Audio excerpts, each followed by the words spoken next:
शुरू किया जाए? हाँ बिल्कुल शुरू करिए, शांत रहो भाई हो। पीछे लोग चिल्ला रहे हैं।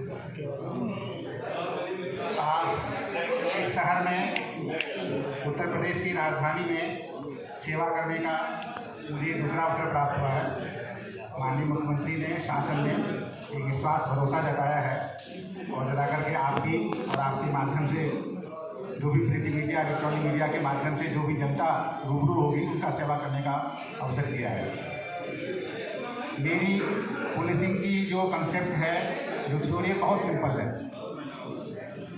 वो ये है कि हम और हमारे अधिकारी जो थाना स्तर तक के हैं वो जनता को सुने, जनता की शिकायतों को सुने, जनता की समस्याओं को सुने।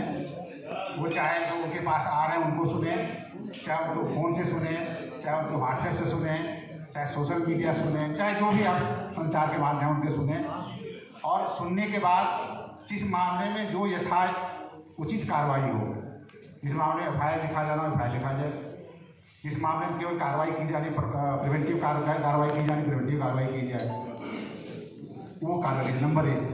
नंबर 2, यदि FIR दर्ज किया जाए उसकी समय से विवेचना की जाए, समय से निस्तारण किया जाए। जनता को ये शिकायत करने का मौका ना मिले, हमने FIR लिखा लिया, उस पर कोई कार्रवाई नहीं हो रही है। जनता को ये शिकायत करने का मौका ना मिले, हमने FIR लिखाया, उस पर पक्षपातपूर्ण कार्रवाई हो रही है। ये हम सुनिश्चित करने की कोशिश करेंगे। और ये मैं इस दावे के साथ कर सकता हूँ कि जब मैं पिछले कार्यकाल में 17 महीने का अवसर मिला था, आप सबके सहयोग से ये मैंने किया था और मैं इसको अपनी उपलब्धि मानता हूँ। और उसी उपलब्धि को मैं आप सबके माध्यम से आगे बढ़ाना चाहूँगा। क्योंकि यदि हम जनता की समस्याएं सुन लेते हैं, जनता की बातें सुन लेते हैं, हमें बहुत सारी बातें सामने आ जाती हैं।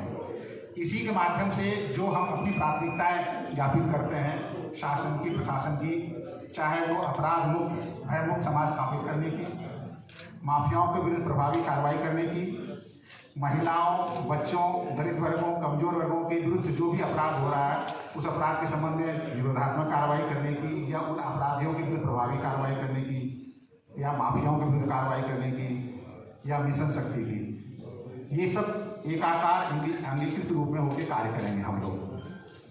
हमारी मूल योजना ये रहेगी। इसके साथ साथ आप ट्रैफिक की बात करें, स्मार्ट सिटी की बात करें, सेफ सिटी की बात करेंगे, ये सब धीरे धीरे सामने नई चीज़ें आ रही हैं, उस पर भी हमारा फोकस रहेगा।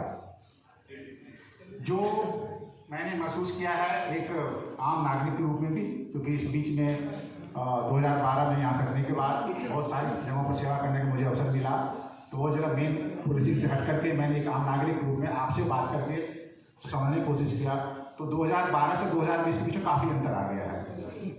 वो अंतर ये है कि सोशल मीडिया बहुत व्यापक हो गई है, और सोशल मीडिया जहाँ तक जैसो हमारे लिए सहयोगी भी है, हमारे लिए, आपके लिए, वहाँ कहीं कहीं हमारे लिए जैसो हानिकारक भी है।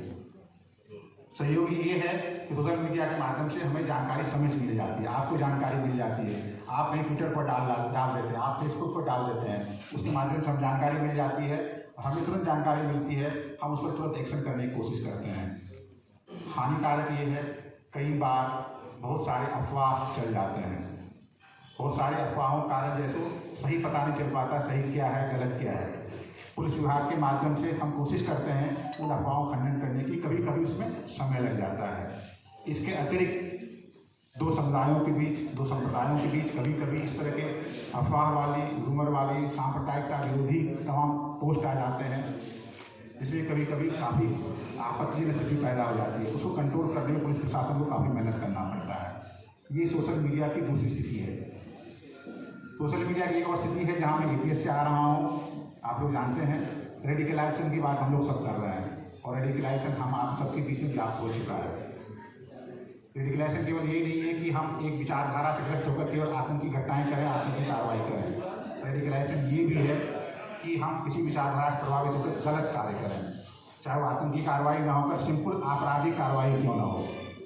तो ये सब जो नई चैलेंजेस आई है, नई चैलेंजेस के लिए हम लोग को आगे बढ़ना पड़ेगा, आगे बढ़ के काम करना पड़ेगा। अच्छी बात यह है कि प्रदेश सरकार ने, माननीय मुख्यमंत्री ने लखनऊ में और नोएडा में पुलिस कमिश्नरेट सिस्टम लागू किया है। मैं समझता हूँ कमिश्नरेट सिस्टम की दो जो सबसे मजबूत स्तंभ है हमारे पास, हमने अधिक से अधिक अधिकारी मिले हैं। उन अधिकारियों के माध्यम से जो हमारी पॉलिसी की कंसेप्ट है, जो हमारी पॉलिसी की प्रोजेक्ट है, उसको हम अच्छे तरीके से, प्रभावी तरीके से लागू कर सकते हैं। साथ ही साथ कमीशन सिस्टम में हमें मजिस्ट्रियल पावर्स मिले हैं।